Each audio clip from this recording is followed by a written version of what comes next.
عزیزان محترم، نیر سرحدی آپ سے مخاطب ہوں۔ تازہ ترین اپنا خصوصی کالم رقم کیا ہے۔ عنوان ہے یہ طے ہوا تھا۔ اللہ والے دریدہ پیرہن عمر رسیدہ بابے ہمیشہ ہماری صحبت میں رہے ہیں۔ یہ اللہ کریم کی خصوصی عطا ہے کہ اس خالق حقیقی نے ہمیں صحبت طالع سے بچا رکھا ہے۔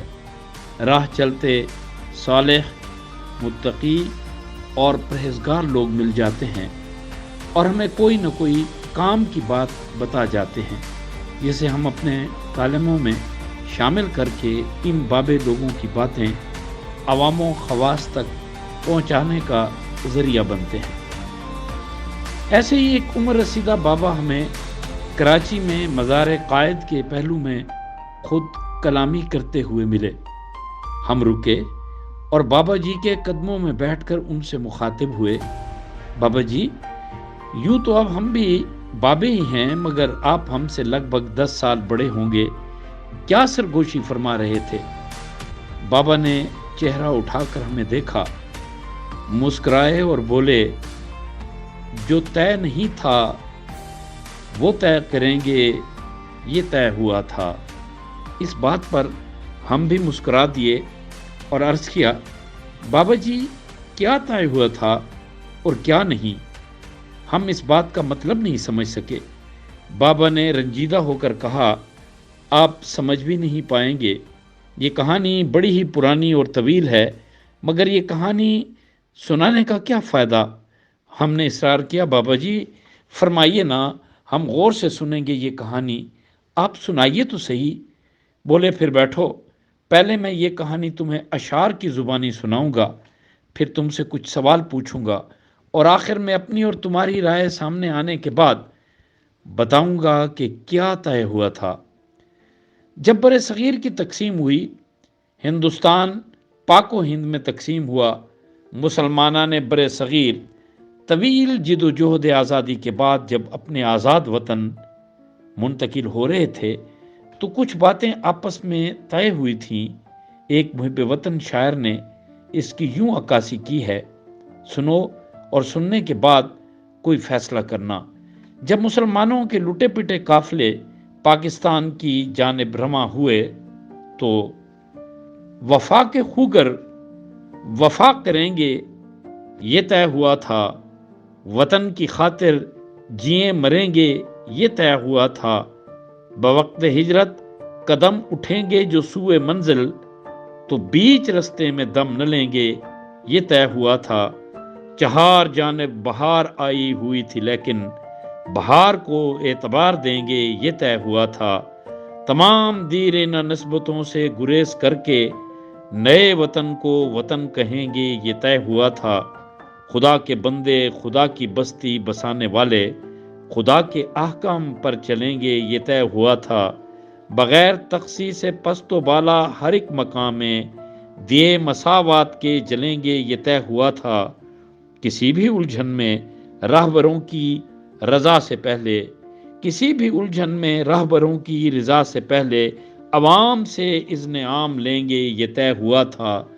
اور تمام تر حل طلب مسائل کو حل کریں گے، یہ طے نہیں ہے، جو طے نہیں ہے وہ طے کریں گے، یہ طے ہوا تھا۔ تمام تر حل طلب مسائل کو حل کریں گے، جو طے نہیں ہے وہ طے کریں گے، یہ طے ہوا تھا۔ یہ کلام پڑھتے پڑھتے بابے کی آنکھیں چھم چھم برسنے لگیں، اس کی ہچکی بند گئی۔ سسکیوں میں ڈوبی آواز میں اس نے کہا، سب غارت ہو گیا۔ ایسے عظیم جذبے رکھنے والے تو خود منو مٹی تلے جا سوئے۔ یہ ملک جو بے شمار اور لازوال قربانیوں کے بعد انہوں نے حاصل کیا، ہم جیسے بے حس، بے غیرت اور نکمے لوگوں کے حوالے کر گئے۔ پاکستان کا جو متفقہ آئین وضع کیا گیا، اس کی عملاً خلاف ورزی کی گئی۔ اردو، ہاں اردو جو ہماری قومی زبان ہے، اس سے وہ سلوک روا رکھا گیا جو زمانہ قدیم میں کوئی لونڈیوں سے بھی روا نہیں رکھتا تھا۔ غلامی کی زنجیروں میں جکڑے انگریز سامراج کے مراد یافتہ طبقہ نے ذہنی اور فکری طور پر انگریزوں کی غلامی میں دھکیل دیا، اور اب تو جسمانی طور پر بھی ہم آزاد قوم نہیں رہے۔ عالمی مالیاتی اداروں نے ہماری گردنوں میں کشکول لٹکا کر ہمیں مکمل طور پر اپنی غلامی کی زنجیروں میں جکڑ لیا ہے۔ دین مبین اسلام سے تو جڑا ہر شخص امن و اخوت کا لمبردار اور خلوص محبت کا پاسدار ہے، وہ بھلا کیسے اور کیوں کر دہشت گرد ہو سکتا ہے؟ دہشت گرد تو یہی نام نہاد سپر طاقتیں ہیں جو ہمہ وقت مسلم امہ کا استحصال کرنے اور انہیں مٹانے کی گھناؤنی سازشوں میں مصروف ہیں۔ بابا اٹھا اور اس نے کہا، ایک وقت تھا جب مسلمانان بر صغیر آزاد ہوئے تھے، چہار جانب بہار ہی بہار رت تھی، مگر افسوس صد افسوس ہم بہار کو اعتبار نہ دے سکے، نہ مساوات کے دیے جل سکے، نہ ہی احکام خداوندی پر عمل ہو سکا، اور وہ جو طے ہوا تھا کہ کسی بھی الجھن میں ہم رہبروں کی رضا سے پہلے عوام سے اذن عام لیں گے، ایسا کچھ بھی نہ ہو سکا۔ رہبر راہزن بن کر ملک و قوم کو لوٹنے میں مصروف ہو گئے۔ ممبر رسول صلی اللہ علیہ وآلہ وسلم پہ بیٹھے وقت کے خطیب نے سیدنا حضرت احمد مجتبیٰ محمد مصطفیٰ صلی اللہ علیہ وآلہ وسلم، اہل بیت سلام اللہ علیہ اور خلفائے راشدین رضی اللہ تعالیٰ عنہم کے ادوار کے واقعات، ان کے ارشادات گرامی اور قرآن مجید فرقان حمید کا پیغام تو لوگوں تک پہنچایا، مگر عملاً ایسا کردار کہیں نظر نہ آ سکا۔ حضور پرنور صلی اللہ علیہ وآلہ وسلم کے ماننے والے اگر ہوتے یہ راہبران وطن، تو بڑے بڑے عالیشان محلوں میں نہ ہوتے، قیمتی گاڑیوں میں بیٹھ کر سفر نہ کرتے، چٹائی پر بیٹھے نظر آتے۔ بابا ایک دم جذباتی ہو گیا، کہنے لگا، یہ دور اگر خلیفہ ثانی سیدنا حضرت عمر فاروق کا ہوتا تو یہ سارے رہبر و رہنما سولی پہ لٹکے نظر آتے۔ یہ کیسا دور اسلامیہ اور کیسی ریاست اسلامیہ ہے کہ قوم کا امیر تو عمدہ ترین کھانے تناول کرے اور ریاست کا مزدور و محنت کش نانے جویں تک کو ترسے، یہ کیسا انصاف ہے؟ بابا کہنے لگا، بلا ناغا بابا قوم حضرت قائد اعظم محمد علی جناح کے مزار پر حاضری دیتا ہوں اور یہی سرگوشیاں کرتا رہتا ہوں کہ آخر اس عظیم الشان، اس عظیم انسان نے خود جان لیوا بیماری میں مبتلا رہ کر اس قوم کو کیوں آزاد وطن سے نوازا؟ یہ گونگے بہرے لوگ اپنی خودداری اور ضمیر کا سودا کر چکے ہیں۔ ان پر جتنا ظلم روا رکھا جائے، خاموشی سے سب کچھ سہنے کے عادی ہو چکے ہیں۔ وقت کا صحافی، قلمکار، شاعر اور دانشور بھی ذاتی مفادات کے حصول میں سرگرم ہے، یا بے معنی اور بے مقصد باتوں میں وقت ضائع کر رہا ہے، یا ان لوگوں کی خوشامد تعریف اور پذیرائی میں رطب اللسان ہے جو اپنے ذاتی اور خالصتاً ذاتی مفادات کو قومی مفادات پر ترجیح دیتے نظر آ رہے ہیں۔ ہم باتیں سن رہے تھے، بابے کی باتیں سنتے سنتے گہری سوچوں میں ڈوب گئے۔ بابے نے ایک دم ہمیں چونکاتے ہوئے کہا، ہو گئے ہو نا لاجواب، ہے کوئی جواب تمہارے پاس؟ ہم نے نفی میں سر ہلاتے ہوئے کہا، بابا جی ہم تو خود ایک لکھاری اور تحریک آزادی پاکستان کے صف اول کے مجاہد جناب کوکب سردی مرحوم مغفور کے فرزند ہیں، لکھ لکھ کر سمجھا کر تھک چکے ہیں۔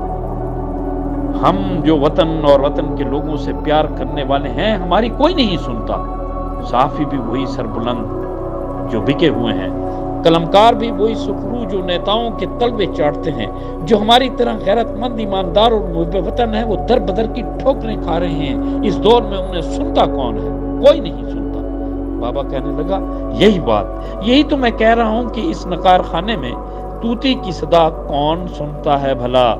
بابے او جاؤ جاؤ، تم بھی لمبی تان کر سو جاؤ، سوئی ہوئی قوم کو جگانے نکلے ہو، یہ بے حس ہو چکی ہے۔ اگر حضرت علامہ اقبال رحمۃ اللہ علیہ بھی اس دور میں ہوتے تو وہ بھی اس قوم سے مایوس ہو جاتے۔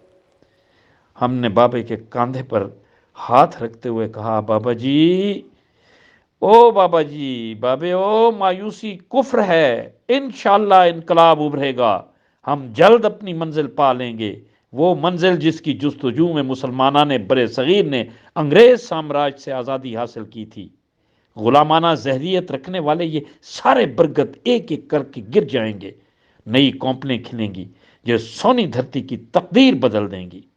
بابا ایک نئے عزم سے اٹھا، کہنے لگا اللہ کریم تمہاری زبان مبارک فرمائے، مگر یاد رکھنا جب تک یہ جذبہ نہ ہوگا کہ تر تمام تر حل طلب مسائل کو حل کریں گے، جو طے نہیں ہے وہ طے کریں گے، یہ طے ہوا تھا۔ ہم گمبھیر مسائل کے گرداب اور سنگین بحرانوں کے عذاب میں ڈوبے رہیں گے، کل تک ہمارے رہبر اور رہنما جو طے نہ کر سکے، اب وہ سب کچھ ہمیں طے کرنا ہوگا۔ جب طے کر لیں گے، اپنی قسمت خود جگائیں گے، اپنی تقدیر خود بدلیں گے، انصاف کا بول بالا کریں گے، امن و اخوت کے نغمے الاپیں گے، چہار سو دین مبین اسلام کی صدائیں اٹھیں گی، اسی میں ہماری بقا اور سلامتی ہوگی۔